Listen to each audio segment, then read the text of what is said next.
தெய்வத்தின் குரல் 3ஆம் பாகம். சிக்கனமும் பரோபகாரமும் சேமிப்புக்கு வழி.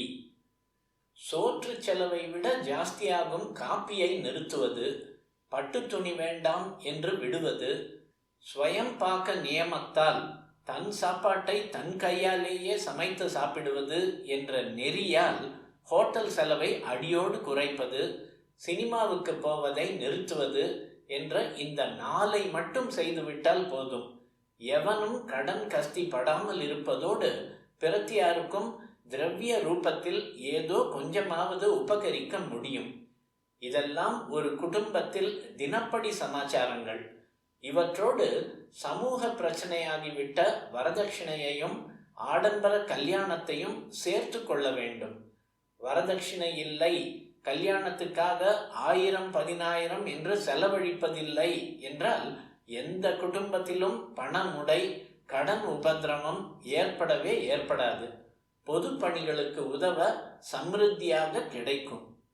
எது இன்றியமையாதது, எதெது இல்லாவிட்டாலும் வாழ்க்கை நடத்த முடியும், எதெதுகள் இல்லாமலும் நம் அப்பன் பாட்டன் எல்லாரும் சந்தோஷமாகவே வாழ்ந்தார்கள் என்று ஆலோசித்து பார்த்து தேவைகளை குறைத்து கொண்டு வாழ வேண்டும். முதலில் சிரமமாக இருக்கும், சபலங்கள் இழுத்து கொண்டுதான் இருக்கும். இருந்தாலும் தாயான அம்பாளை வேண்டிக் கொண்டு அனுகிரக பலத்தில் தேறி தெளிந்து ஜெயிக்க வேண்டும்.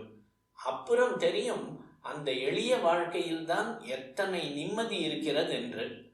போகிய வஸ்துக்களை தேவை தேவை என்று சேர்த்து கொண்டே போனால் அப்புறம் வீடு பெருசாக பார்க்க வேண்டியிருக்கிறது. அதனால் வாடகை செலவு ஏறுகிறது. இப்படி ஒன்றிலிருந்து ஒன்றாக நமக்கே வருமானம் போதாமல் ஆக்கி கொண்டால் பரோபகாரம் பண்ணி நம் கர்மாவை கழுவிக்கொள்வது எப்படி?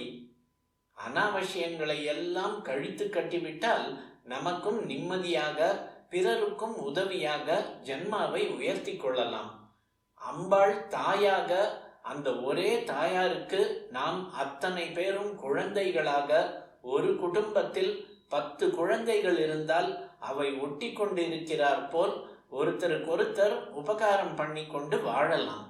இந்த உபகாரம்தான் என்று ஜெனரலைஸ் பண்ண வேண்டியதில்லை. அவாவாள் ஸ்திதியில் எது சாத்தியமோ அந்த உபகாரத்தை செய்து கொண்டு ஆனந்தமாக வாழலாம்.